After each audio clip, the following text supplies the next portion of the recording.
Welcome viewer, I am Murugan S.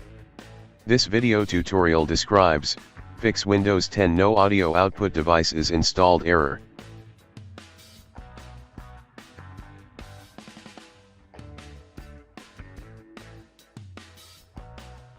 First method is type Device Manager in Windows search bar, click Device Manager.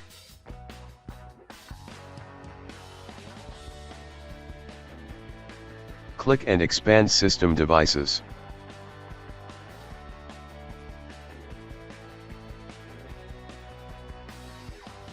Right-click your audio controller, click Update Driver.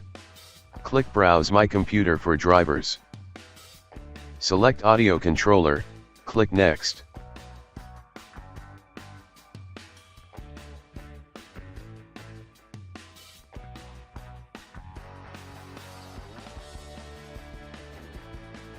Restart computer.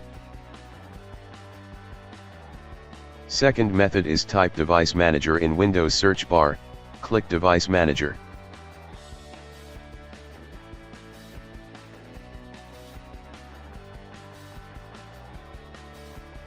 Select your computer name. Click Actions, click Add Legacy Hardware. Check Advanced option, click Next. Select Sound, Video and Name Controllers, click Next.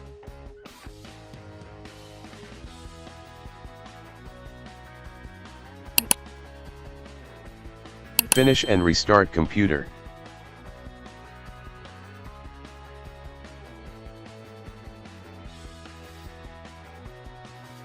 I hope this video tutorial helps to you. Please like, share and don't forget to subscribe my channel. Thank you very much. See you next video.